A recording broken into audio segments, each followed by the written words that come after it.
BBOR, Black Box Online Radio, coming to you from West Virginia at heart and from around the globe. And hello, Nedheads. Hello, Black Box Battalion. Today is Monday, another Zodiac Monday. Welcome to the show. How's everybody doing? On Mondays, I talk to you guys about the Zodiac Killer, an unidentified serial killer who operated in California in 1968 and 69. And in this episode, I will be joined later in the program by Tim Spencer. He is the author of 55 The Zodiac Killer Identified, and he's going to be talking to us all about the Zodiac Killer ciphers. And you guys know the drill. You can hit the like button if you want, subscribe if you haven't, and drop a comment down below if you have something to say about the Zodiac Killer. For larger things, you can send them to me at blackboxonlineradio at AOL.com. And I am your host, Box Ned. So before I welcome Tim to the program, I would like to let you know that today's episode is partially sponsored by Michael Cole, a friend of the show and author of the Zodiac Revisited trilogy. If the Zodiac case fascinates you, be sure to check out the Zodiac Revisited. It's a deep dive into the mystery with a unique and interesting perspective. The trilogy is available on Amazon, Spotify, and wherever you find your favorite true crime books. And if you enjoy the series, please consider helping out Michael by leaving a 5-star review. And a couple of quick things to go over before we get to the interview, and that is that there is a new video on the channel SoCal Phantoms, that's FANTHUMBS, called Diary of a Zodiac Killer Researcher. The Nancy Drew channel is exploring the worlds of Arthur Lee Allen and Don Chaney more, but if you really want to hear about Don Chaney and Arthur Lee Allen, I would recommend the new episode of the Zodcast, which came out about 6 days ago at the time of this recording, and that is hosted by Drew Beeson, talking about all things Don Chaney and Arthur Lee Allen. And I also have to give some shout-outs to Drew Beeson because he mentioned my previous observations about Jack the Ripper and the Zodiac Killer. In the past, I used to be absolutely gung-ho for this Zodiac Jack the Ripper connection, meaning that the Zodiac Killer of the 1960s took inspiration from Jack the Ripper back in 1888. And while I still stand by some of those observations, I mean, they were both serial killers who wrote letters, who gave themselves their own trade name, who also had misspellings in their letters, and they both mailed in things to prove that they were the one who committed the crimes, allegedly. There are some similarities that I do stand by, and I definitely think the Zodiac Killer was familiar with Jack the Ripper, and he took inspiration from the Ripper, but I don't think things are as precise as I thought they were in the past, like the Zodiac was choosing dates of Jack the Ripper activity to commit his crimes, and really trying to use Jack the Ripper as a blueprint. Maybe Jack the Ripper wasn't a blueprint for the Zodiac, but instead he was some type of inspiration. I think that that's the fairest way to put it. And Drew was also kind enough to talk about the book Killer on a White Horse, a story of the Evening Watchman. And that is a novel that I wrote back in 2020. And you guys haven't heard me mention that in a while. Killer on a White Horse is part of a series called The White Horse Killer Saga, and it's no longer available on Amazon.com, but I did release the audiobooks here on YouTube for free. And there are 4 stories in the White Horse Killer Saga: Killer on a White Horse, The Barry Albert Tapes, White Horse Strong, and The Eyes of the White Horse. And the stories are not complete.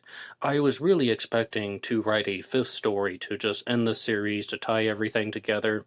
And I know that it's not the most popular material for the channel, but I decided that at some time this year, 2025, I'm going to sit down and try my best to finish the story. I have the whole thing written in my mind. I just need to put it on paper, or on the computer screen, rather. So once again, this is a great time to subscribe. If you want to follow along with different types of content, the 5th story, the 5th and final story in the White Horse Killer Saga, will be coming soon. Let's just say that one more time, 100% on YouTube for free. And Drew Beeson was also talking about the Zodiac Killer's letters, because as we just said, the Zodiac Killer and Jack the Ripper both wrote letters, and they both contain very odd misspellings. And Drew is a believer that the Zodiac Killer intentionally misspelled the words in his letters. And some people disagree with this. They think that the Zodiac either had some type of mental issue that caused him to misspell letters and words, or that maybe he just wasn't a good speller, period. But I also have to give a shout out to a different Drew, and this would be Drew Gray, also known as Drewzer, who provided a lot of good material in the comments section on last week's Zodiac Monday, and he directed me to zodiackiller.com to a very specific page. The high-resolution scans of not only the zodiac letters, but also the envelopes and the front of the postcard. Particularly, Drew was saying that I should look at the front of the 1974 Badlands card, which I was discussing last week, and part of me wanted to do just a giant expose on not the letters, I've done that in the past, but on the envelopes and the different types of handwriting that we see on them. But, in fairness to Tom Voigt of ZodiacKiller.com, I just didn't want to take everything off of his website and put it all up here on the screen on Black Box Online Radio. So I'll just direct people to visit ZodiacKiller.com and look at the high-resolution scans of the envelopes. But there is one that I will share with you, and this is the envelope from the Melvin Belli letter, which was written by the Zodiac Killer, and, of course, sent to Melvin Belli. It's the one that begins, "Dear Melvin, maybe the Zodiac Killer's neatest letter, December 20th of 1969. And everybody looks at the 1228 on the Melvin Belli envelope because it's the discovery that the Zodiac Killer had actually visited Melvin Belli's house and tried to copy the font and styling of the 1228. He wrote this the way that the numbers look on Melvin Belli's home. But you can also see on the screen right now, if you're listening to this on YouTube, you can see Merry Xmas, but Mary is misspelled M-E-R-Y, and Xmas is spelled X-M-A-S-S. To all of the people out there who believe that the Zodiac Killer was just simply a bad speller, that he had some type of issue and problem where he couldn't focus and concentrate, do you really believe that the Zodiac Killer could not spell Merry Christmas or Merry Xmas? And furthermore, when the Zodiac would spell the word Christmas, he almost always, to the best of my knowledge, would say Christ Mass, M-A-S-S, the double S at the end of the word. Really, I just think this is a clear example of how the Zodiac was intentionally misspelling words. It's almost as if he is just trying to do this to make a mockery of the subject, specifically with Merry Christmas. And as Drew Beeson has talked about, he could be doing it for comedic effect. I think that would be the fairest way of articulating what Drew has talked about, or imitating someone else's writing style that did it for comedic effect. And I think that also the most honest thing that we can say about the Zodiac Killer's letters is the Zodiac was a bad speller. He could not spell very well, so what he did was he started making fun of it. He did it for comedic effect. He was a bad speller, but he instituted and he incorporated his own intentional misspellings to overcompensate for it, because he didn't want to just write a bunch of things that actually had real mistakes in it. So he misspells the word Mary. He misspells the word Christmas. The Zodiac even misspelled the word kid once, spelling it C-I-D instead of K-I-D. But what do you think? Do you think about that the Zodiac misspelled the words intentionally, or do you think that he did this because of some type of mental issue? Please let me know in the comment section down below, and you can say both. I just said my answer to it is both. I think he was a bad speller, but then he started doing it for comedic effect as a way to hide his bad misspellings. But I would love to know your response to that. And right now, I would like to welcome Tim Spencer to the program. He is the author of 55, The Zodiac Killer Identified, and in this episode, we're going to be talking about the Zodiac Killer ciphers. But Tim has a Zodiac Killer suspect named Edward Wayne Edwards. And without further ado, let's bring Tim on. One of my pastimes, Ned, is I am an avid tournament bridge player, and I am challenged by numbers and puzzles. And one day in 2007, I caught a caption that said, "Zodiac ciphers still unsolved." I was immediately challenged. So I found the Zodiac ciphers and began working on them, and I came up with several good ideas. And that was the start of me becoming interested in the adventure of chasing the Zodiac Killer. And would you say that you have identified the Zodiac Killer? I believe 100% I can prove who the author of the 408 identity code was. Now, what is slightly interesting, the person that is my suspect, a convicted serial killer by the name of Edward Edwards, liked to mimic and mime other crimes. He liked to frame people. So I can't say definitively that he was responsible for each and every murder that we feel is attributed to the Zodiac. Maybe he faked something, but I can definitely prove when the Zodiac sent in the 408 cipher and said, my identity is in this cipher, I can provide that identity and tell you who that person was. Now, the 408 cipher was mailed in July of 1969. I mean, we often attribute the date of July 31st to the three parts of the 408, but yes, it was divided into three parts. It's sent to the three different newspapers, the San Francisco Chronicle, the San Francisco Examiner, and the Vallejo Times-Herald. But the portions of the 408 cipher that were mailed also went with the Zodiac Killer's debut letter, the one that will list the facts that only he and the police knew. Are you saying that there's a chance that your suspect may have written the cipher, but not the letter? I believe he also wrote the letter. Okay. I was suggesting that my suspect might not be responsible for each and every murder that we think possibly the Zodiac did. He had an affinity for trying to frame people and put the blame on someone else. But I can positively prove he is the author of the identity cipher. Okay, then, for the audience, I'll just do the very brief walkthrough because I want to ask you about that. And that is, we have the first two crimes in Zodiac activity. We have the Lake Herman Road murders on December 20th of 1968. Then we have the Blue Rock Springs shooting on July 4th of 1969. Then the debut letter in the 408 cipher.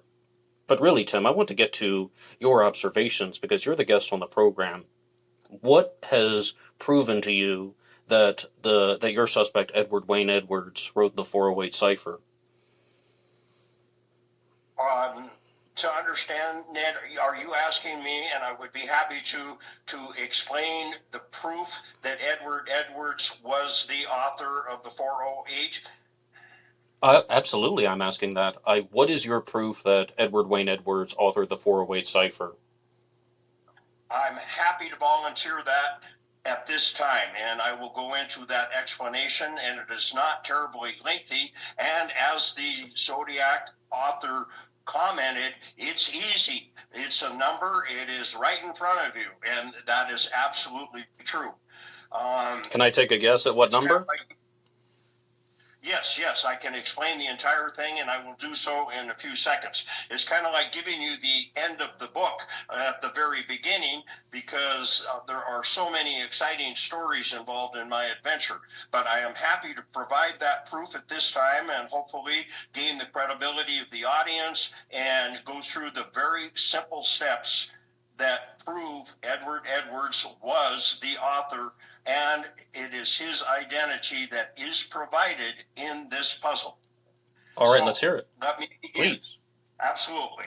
Hopefully the audience could get a copy of the 408 cipher and place it in front of them and look at the construction. And as you commented, he sent this cipher to 3 different newspapers, and he divided it into 3 sections. The cipher is written in a 17 by 24 grid, 17 letters across, 24 letters down. If you multiply those 2 numbers times each other, that is where it results in the 408 cipher, because that's how many characters are printed within this cipher. Now, what is interesting is people have looked at this cipher for years. The Hardens translated the cipher. They did not solve his identity, however. And the cipher begins, I like killing people. That's the first line, except the E from the word people is dropped off and is continued onto the second line. And it continues to say, because it is so much fun. And he goes on to make several other statements, but again, providing nothing about his identity. He did state, I will not give you my name, I will give you my identity. It's easy. Once you solve it, you will, quote, have me. So I studied that for a number of years. I looked at the cipher. I couldn't come up with anything definitive proving who it was. And I got to thinking, identity. What possibly could be an identity if not his name? I naturally concluded, as I stated earlier, well, perhaps it could be a number rather than a name. Musing on that, I went further and I went a number. Obviously, the Zodiac was a criminal. Surely he must have been arrested at some point in time. So I decided maybe it could be a prison number identifying this person. So I started on that search. I found Edward Edwards's prison number from Leavenworth, from when he was in Montana State Prison at Deer Lodge, and nothing made any sense, and I could go no further. Years later, I came across his first prison number, and lo and behold, that was the key, and that was the statement that he was making, that his identity was in this cipher. And the identity was his very first prison number that he received when he was at a juvenile institution when he was a youth in Ohio. So let's get back to this subject. If you are trying to determine or discover the identity of the author of the 408, and you have concluded, as I, that it could be perhaps a number, let's now look at the cipher, and I am imagining it directly in front of me. I have a grid of 3 basically paragraphs sent to 3 different newspapers, and it's 17 across and it's 24 down. Now, rather than trying to interpret the symbols, the letters, the words, I decided to approach it from a mathematical point of view, and I said, what numbers can I extract from the construction of the Zodiac 408 cipher? How was it constructed? What numbers could we possibly pull out, and let's just jot them down and see if we can make any sense of them. Now, we have already mentioned many, almost all of the pertinent numbers to solve this puzzle. As you commented, there were 3 paragraphs written. So let's write that number down. 3. Okay. Now, he sent his cipher not just to one newspaper or to several newspapers. He specifically sent 3 parts of the cipher to 3 different newspapers. So that's our second number that we are going to extract. So we have a 3 and a 3. Now, looking at the cipher in its entirety, we have 2 very simple numbers from the 408 composition. It is 17 across, so we will write down 17, and it is 24 down. So we have 2 more numbers, 17 and 24. So, looking at those numbers, and what made me very curious in this construction was, if you're making up a cipher and you're going to add some symbols and challenge someone to figure it out, and you want to begin by saying, I like killing people, and that's going to be your first sentence. Why, when the Zodiac constructed this, did he remove the final E from the word people and move that to the second line and continue with, because it is so much fun, and so on and so forth? I concluded specifically for some reason he wanted the number 17. If he said people and added the E, as it normally would be done, he would have had 18 characters across. If you were to count each and every letter, no spaces, in the sentence, I like killing people. With no E, it is 17 characters. With an E, it would be 18, which makes common sense, yet he did not do that. So I was immediately challenged to say he wanted the number 17 for a particular reason. So with that, I have concluded there are 3 paragraphs. That's a number. There are 3 newspapers. It is 17 lines across, and it is 24 lines down. Now, one of the interesting things about Edward Edwards, in 1972, he actually wrote an autobiography on himself, printed by Hart Publishing. It is now out of print, and it's entitled Metamorphosis of a Criminal. Very odd that a guy would write a story about himself and his adventures landing him in jail. He claimed to be a reformed citizen.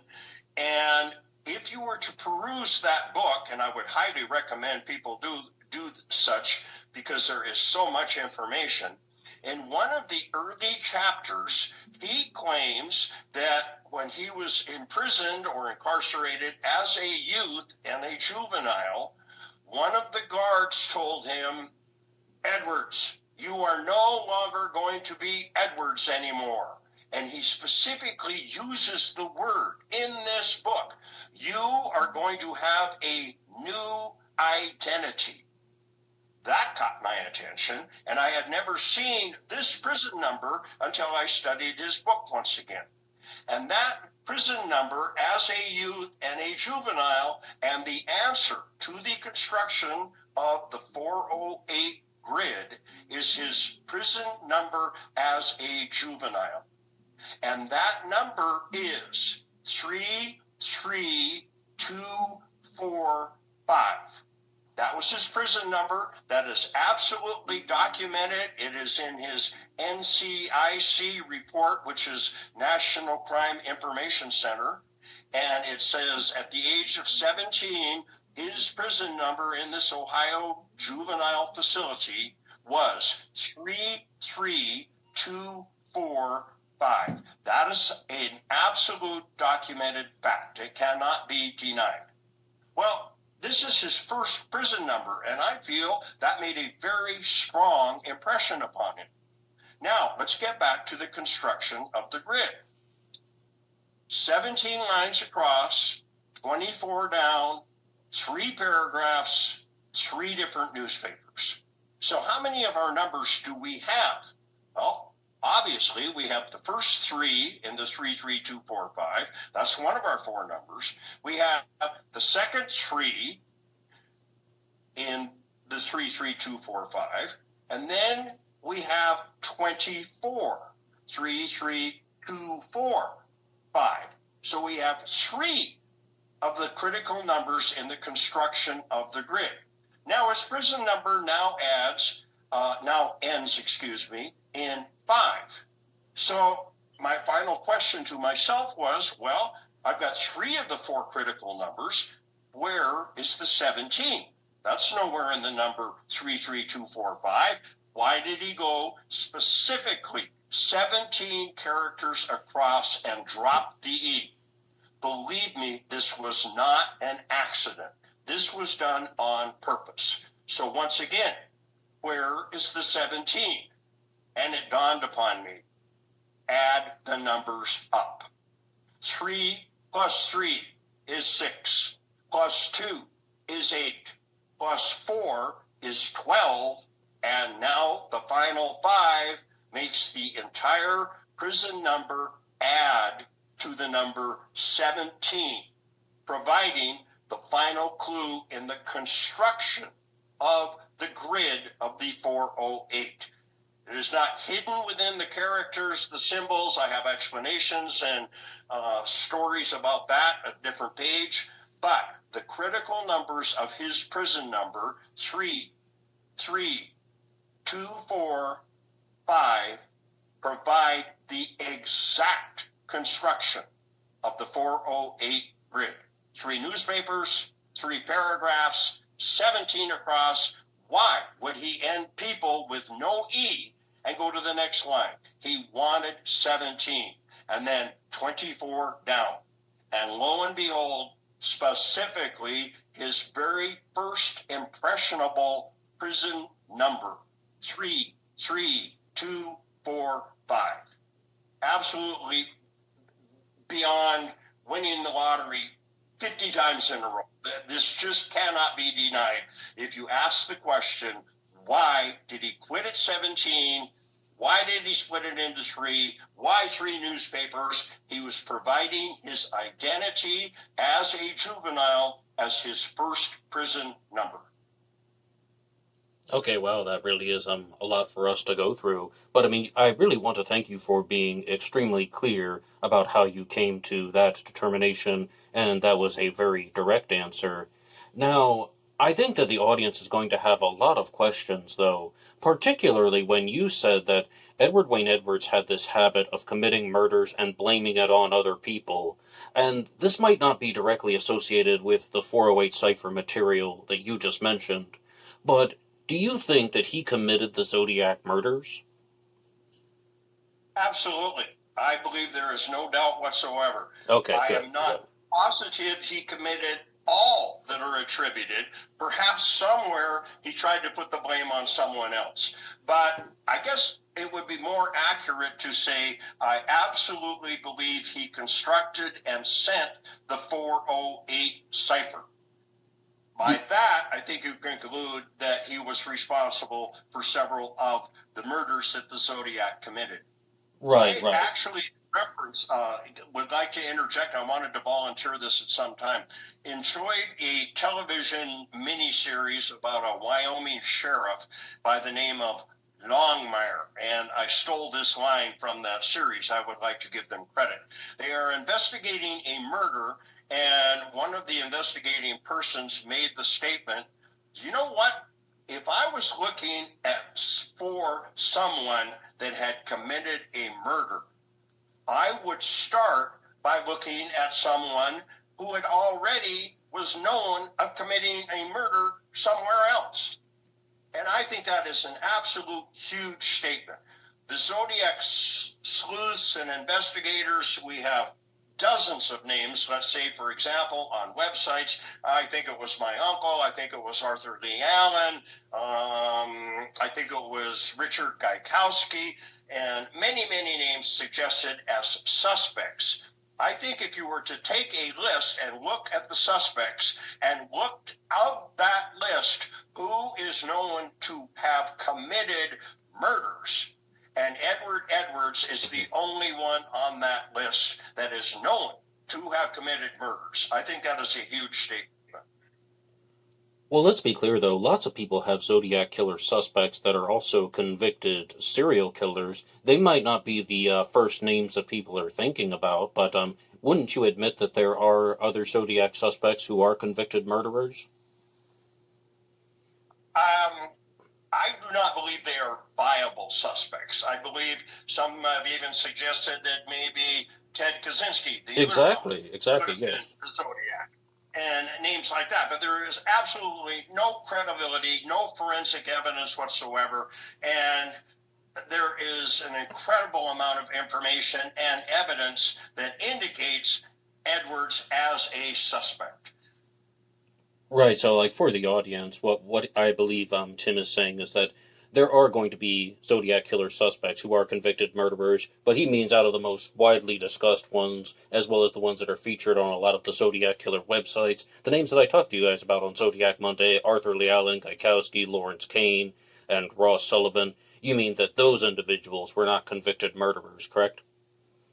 That is correct. And so if I had to, at random, with knowing nothing about the case, I was a newbie, stepped right in, and you gave me 10 names, as you suggested, Gaikowski, Arthur Lee Allen, and none of those names on the list are known killers, and then Edward Edwards' name appears, killing teenagers on lovers' lanes, and I know nothing else. I would suggest I'm moving this name to the top of the list because he is a known killer.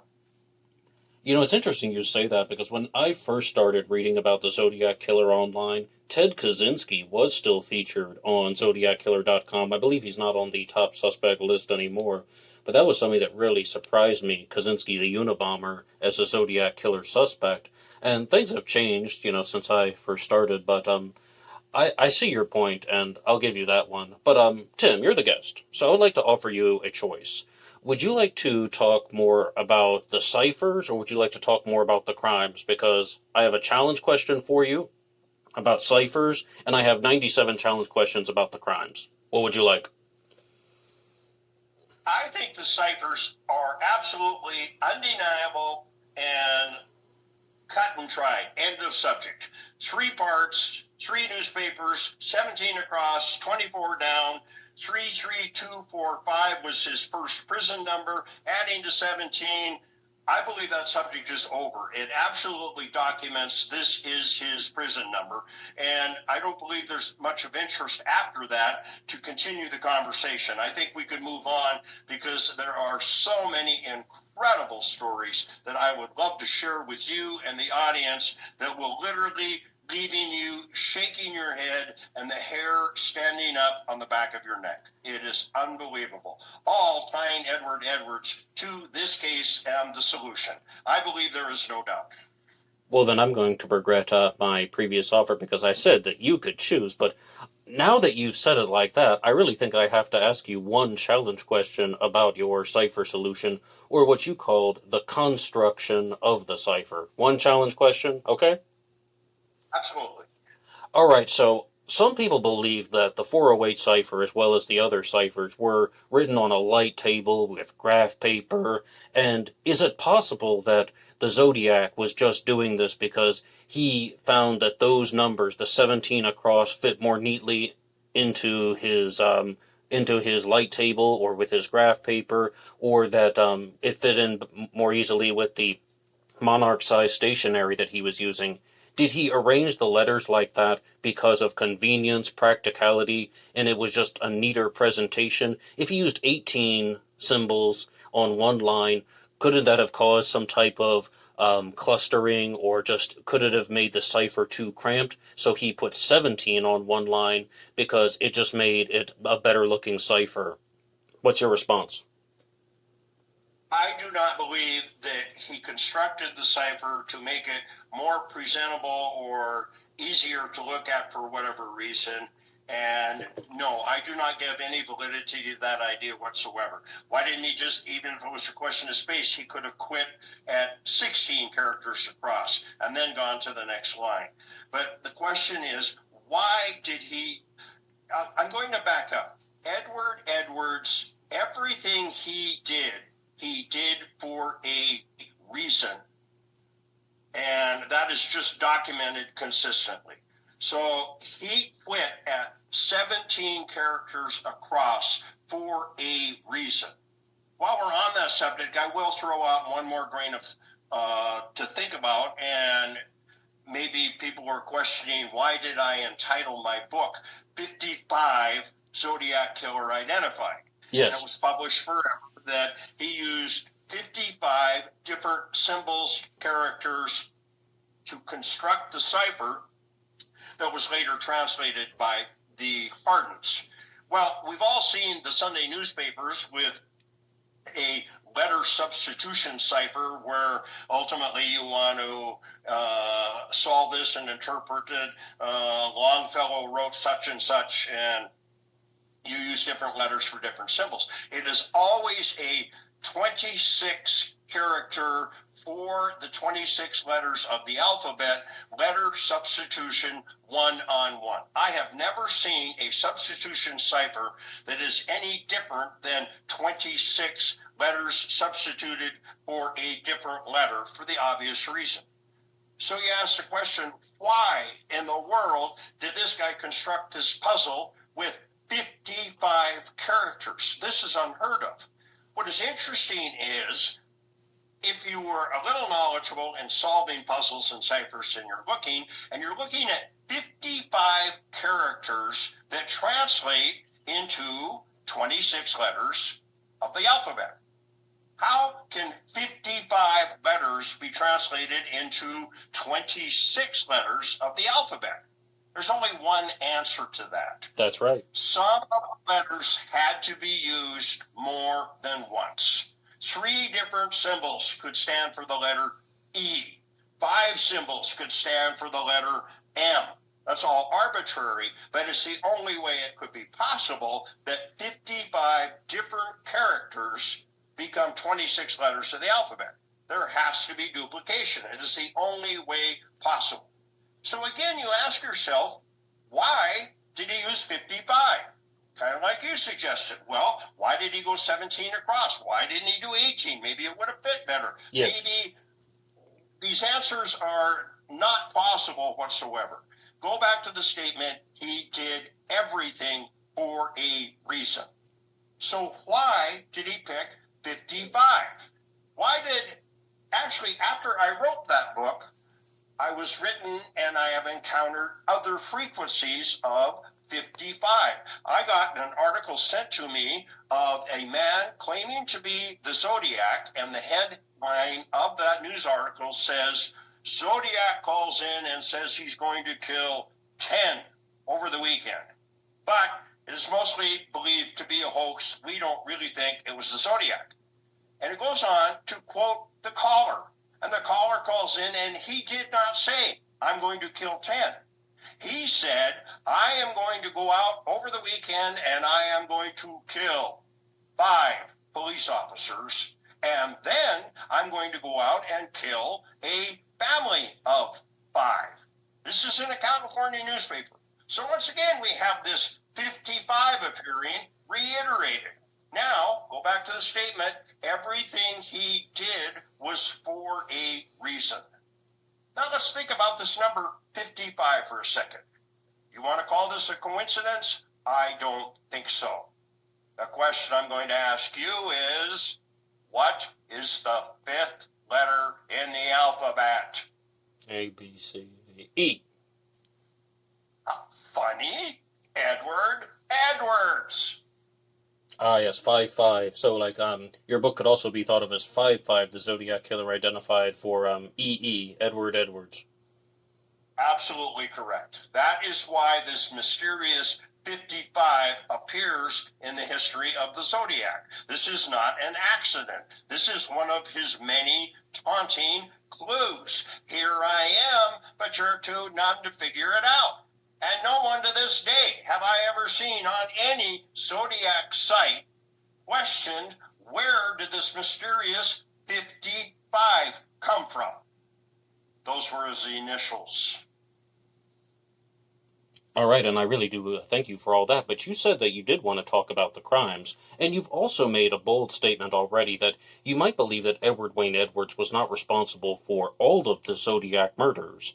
So, I would like to start at December 20th of 1968, the murders of David Faraday and Betty Lou Jensen. Do you believe that was Edwards? Now, I should have this at my fingertips, but I'm getting a little old and a little forgetful. These are the 2 that were parked by the power station and the very first attributable act of the Zodiac.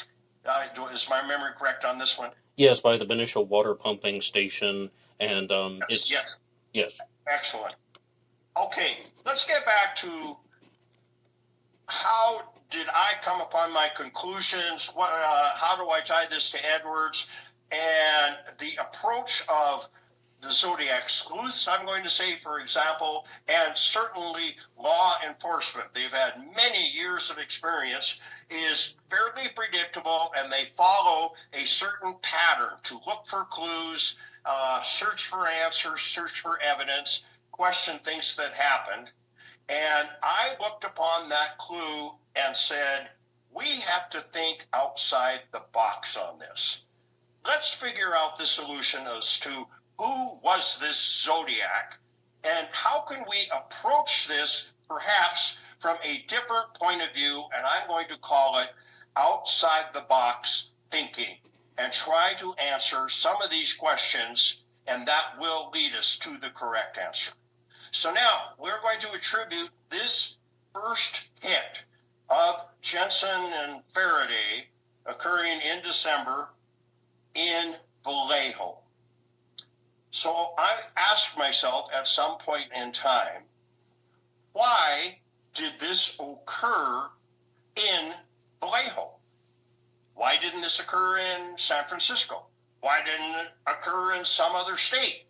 Is there a reason that this happened in Vallejo? And if you now go to the end of the puzzle and say, Edward Edwards did everything for a reason. And now I challenge any of the audience to come up with another explanation. And at least, I may not be correct, I agree, but at least I have an explanation other than a random, well, it had to be somewhere, which is true. It did have to be somewhere. But I'm going to say it happened for a reason, and it happened in Vallejo for a reason. So this is going to lead you on a fairly interesting adventure and a little bit lengthy of an answer, but it is absolutely fascinating. Edward Edwards came to Montana and served about 5 years at Deer Lodge Prison in Montana from 1955 until late 1959. While he was in prison, there was another convicted murderer doing time while he was. And that person's name was Frank Dryman. Dryman was hitchhiking as a youngster north of where I live and up almost towards the Canadian border. And a man picked him up and gave him a ride. And Dryman ultimately got him outside of the car, pulled a revolver, and executed Dryman on the side of the road. He was subsequently shot or caught shortly thereafter and ended up serving time at the same time Edward Edwards was in Deer Lodge. Now, what was mildly of interest was Dryman shot his gentleman that picked him up hitchhiking, whose name happened to be Pellet, and he added an additional 5 shots to the back in his anger. Poor Pellet is dead on the road, and off ultimately to Deer Lodge Prison goes Dryman with a history of killing someone by shooting them an additional 5 times in the back.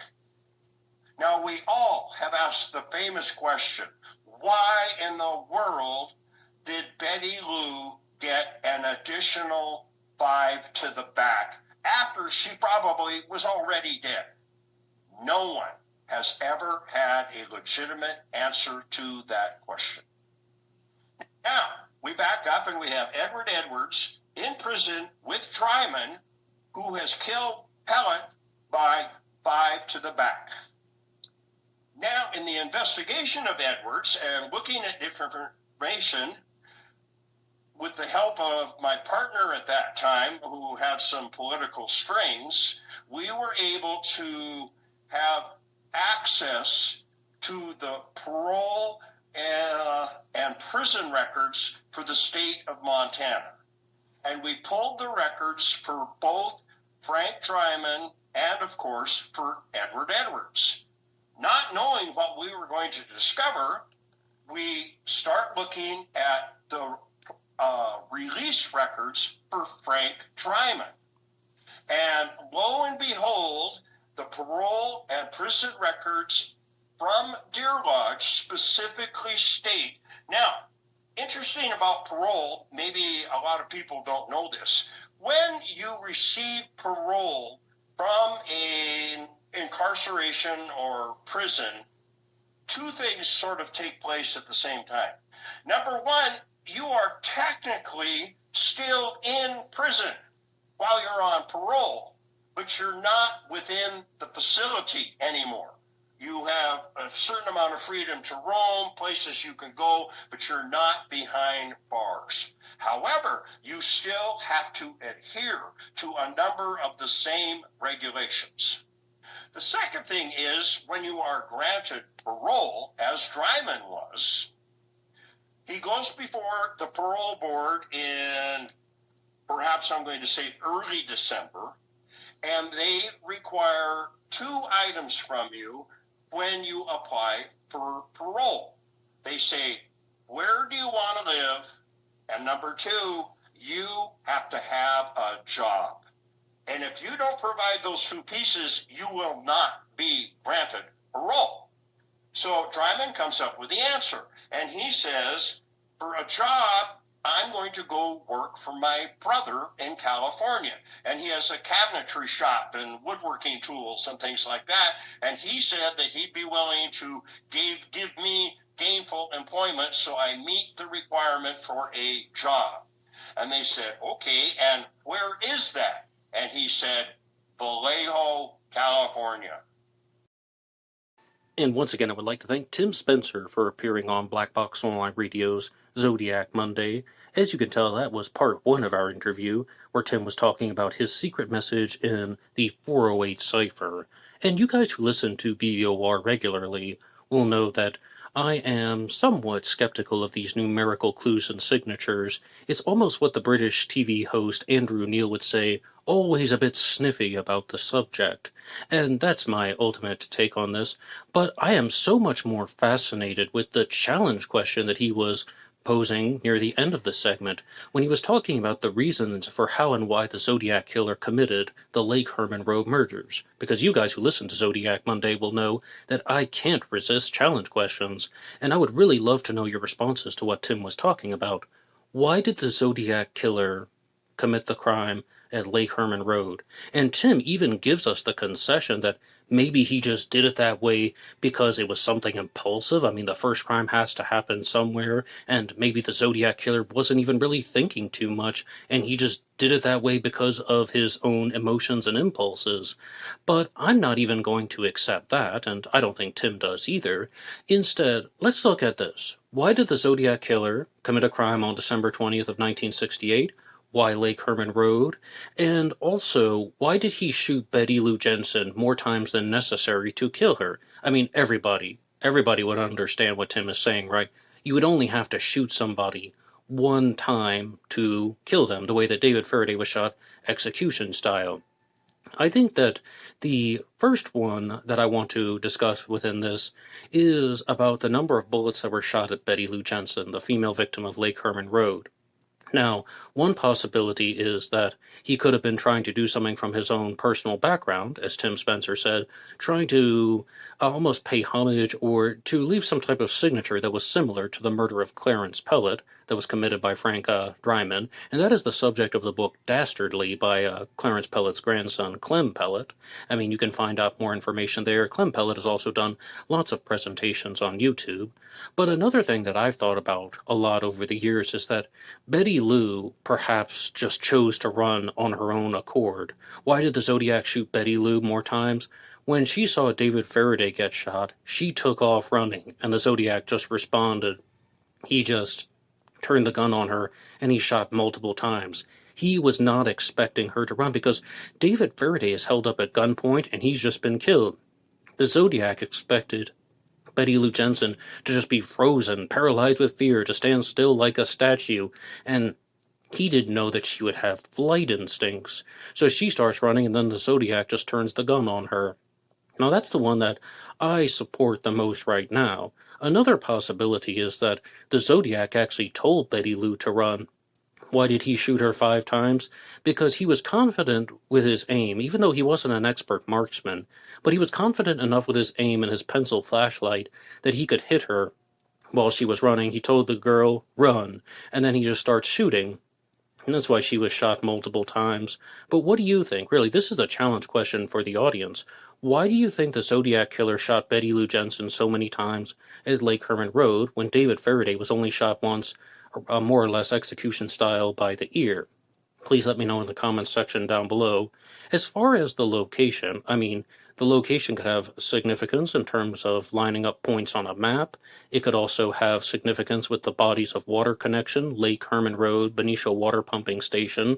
But I simply thought that the Zodiac was prowling areas because he thought that that was a hangout for teenagers, and that was a place where teenagers like to go on Friday and Saturday nights. So that is the one that I'm going with. But again, these questions are for you guys. Why do you think the Zodiac chose Lake Herman Road as a location to find victims on December 20th of 1968? And, just you can share anything you want, and I'm going to be sticking around with Tim Spencer for next week's Zodiac Monday as well, when we're going to get deeper into the suspect profile for Edward Wayne Edwards. But there's some other things that I want to talk to you guys about in regards to the Zodiac Killer, and we're going to get to that right after we do the supporter shoutouts. And you guys can support this channel at buymeacoffee.com. buymeacoffee.com/blackboxned88, and that allows you to make a donation or contribution to help the show, and anybody who makes a donation will get a shout out on Zodiac Monday. And our first shout out comes to us from Batman66. Batman bought you a coffee. I never get tired of saying that. Out on the streets, I'm stalking the night. I can hear my heavy breathing. Paid for the kill, but it doesn't seem right. Something there I can believe in. Ozzy Osbourne, shot in the dark. Rest in peace, Ozzy. And yes, we have also just seen the passing of Ozzy Osbourne, one of the greatest front men in the history of metal and rock and roll. And I said this on Facebook that even though there have been a lot of celebrity deaths that have happened recently, including Hulk Hogan, Ozzy is one that really, really hit me hard because just so many hours listening to Ozzy Osbourne in the bedroom as a teenager, just putting on the headphones, trying to forget the world, and listening to the Ozman. So definitely rest in peace to Ozzy Osbourne. And I would also like to give a shout out to River Prawn Pottery, another regular and consistent supporter. River Prawn Pottery, thank you so much. And of course we have CZ Guy. CZ Guy has become another regular and consistent supporter, and you three guys, Batman66, River Prawn Pottery, and CZ Guy, are absolutely amazing. I can't thank you enough for your support of Black Box Online Radio. But we have another one on buymeacoffee.com, and this one comes to us from Lehman, who says, "Thanks for mentioning Ted Mayfield on DB Cooper Friday. He was a character to say the least. If he didn't have such a solid alibi, he would be the perfect suspect in my opinion, though some say he was too short or too young to be DB Cooper.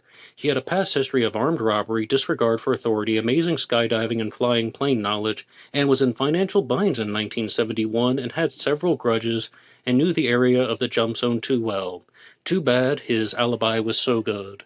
And yes, on the most recent Cooper Friday, every Friday I do an episode about DB Cooper here on Black Box Online Radio, and on the most recent one I was talking about Ted Mayfield as a DB Cooper suspect, and I completely agree with Lehman. This guy had a military background, he had a criminal past, as well as just criminal tendencies that continued on into his later years. In 1995, he was charged with negligent homicide and convicted of negligent homicide, actually. So, criminal background, criminal tendencies, military background, as well as running a skydiving school, being in financial trouble, all of these things would point toward Ted Mayfield. The problem is, he seemed to have had an airtight alibi, and he was actually making phone calls shortly after DB Cooper would have been in the air, more or less, so it seems like it's almost impossible for him to have actually been DB Cooper. But if it weren't for that alibi that seems really solid, he would make for a great DB Cooper suspect. Perhaps somebody could work that into a novel. A novel. I really like fiction that is based on true crime, and look at how Ted Mayfield could have pulled all of this off. But as they say, that is a story for another time, and I would like to thank Lehman for that. And right now I would like to get to the award for the Comment of the Week. Yes, the Comment of the Week is something that I started here on Zodiac Monday, and if we're going to have a DB Cooper buymeacoffee.com shout-out, why don't we have a DB Cooper Comment of the Week award? This is going to Dave Smith, and Dave Smith is actually a two-time winner of the award for the Comment of the Week. It's insane to think that DB Cooper lost the money after the jump. If the guy was skilled enough to get to that point, how could he have botched the most important detail of planning and how to secure the bag? I don't buy it. Good video, Ned. And this is talking about anybody who thinks that DB Cooper lost the money in the jump. According to Dave Smith there, that would have been the top priority, so DB Cooper would have made sure that he could have secured the money. Sorry, Dan Grider, he didn't jump just holding it in his hands, and it flew away. But that is a theory that has mostly been debunked, and big thanks to Ryan Burns of the DB Cooper Sleuth channel for debunking those claims from last year. But Dave Smith, you get the award for the comment of the week. Now, moving on Zodiac Monday, there's some very brief things that I want to talk to you guys about. And this is a follow-up from a previous Zodiac Monday. And, as they say, now is the time, right? I was talking to you recently about a book called The New Evil that is written by Dr. Michael Stone and Dr. Gary Brucato. Dr. Gary Brucato has been appearing on a lot of the true crime shows recently, particularly on Court TV, and he was talking about serial killers that commit crimes by knife. And when I mentioned this book and Dr. Gary Brucato, I left out the most important part of his presentation on serial killers who commit crimes by knife. And the Zodiac Killer, of course, committed the Lake Berryessa stabbing, attacking Brian Hartnell and Cecilia Shepard by knife. And I was saying something to the effect of, totally, Gary Brucato's analysis, that a serial killer who commits crimes by knife is not going to put on the facade of being the nicest guy in the world. Instead, he's going to have an intimidating feature about him where people are going to be very uncomfortable talking to him because he seems somewhat dangerous. He is also going to be the type of criminal that is going to steer the conversation towards something violence-oriented. Once he actually starts talking to people, he might be casual at first, but then he'll start talking about guns and knives and slaughtering deer or something to that effect. He will steer the conversation towards something that involves physical violence. That's what I said in the previous episode. But the most important thing is, the serial killer who commits crimes by knife, not by gun, not by blunt force trauma, not by poison, the serial killer who commits crime by knife is not going to leave a lot of evidence behind, because he is going to put an enormous amount of planning into his crimes. This is all profiling, mind you. Planning. He is going to scout out the location that he wants, and he's going to do an enormous amount of scouting, visiting the place maybe 5 times, 10 times, 12 times. Okay, this is the exact point that I'm going to use. I'm going to go in and then I'm going to go out. This is going to be my exit strategy. He is going to plan this very meticulously. And he's also not going to leave a lot of evidence behind, such as, the gun shells, the shells that were shot at, Lake Herman Road and Blue Rock Springs. That's committing a crime by gun. When the Zodiac Killer was committing the crime by knife, not leaving a lot of evidence behind. The Zodiac mostly only left footprints and a message, which was purely intentional. That was a signature, and I just think that that's spot on. And the thing is, Dr. Gary Brucato was not even talking about the Zodiac Killer. He was talking about Brian Kohberger, and they shared his statements that happened almost immediately after the Idaho murders, which were committed by Brian Kohberger. And, really all of the profiling observations that he made were mostly spot on. Excessive scouting, trying not to leave lots of evidence behind. Of course, a big difference between the Zodiac Killer and Brian Kohberger is the Zodiac Killer kept his knife in the sheath, and he tied up the victims before he stabbed them, so they couldn't pull it off, which would have had an enormous amount of evidence even to this day if they had the Zodiac Killer's knife sheath. That's ultimately what was Brian Kohberger's downfall for very good reasons. But that just goes to show that the type of person that I think we're dealing with in terms of the Zodiac is not going to be this nice guy in the workplace who's just really friendly and nobody suspects a thing. I think a lot of people would also suspect that the Zodiac Killer was very awkward, that he's going to talk about guns and knives a lot, he's going to talk about violent subjects when he does have conversations, and it's all going to seem normal to him. But the planning aspect, why did the Zodiac Killer choose Lake Berryessa? Excessive planning. He knew that he could get away with it because he had mapped out the exit strategies. He knew where to walk because he wasn't going to be seen. He incapacitated the victims so they couldn't fight back. He tied them up so they couldn't hit him. They couldn't grab his weapon. All of that stuff. I think that is spot on with the Zodiac Killer. And if we're talking about Brian Kohberger, very briefly, we're also going to mention an inspiration for Brian Kohberger, possibly. Brian Koberger has never said this, but he mentioned we mentioned Elliot Rodger as a possible inspiration for the Idaho murders. Elliot Rodger committed the Isla Vista shooter and wrote a manifesto talking about his sexual frustrations. How does this relate to the Zodiac Killer?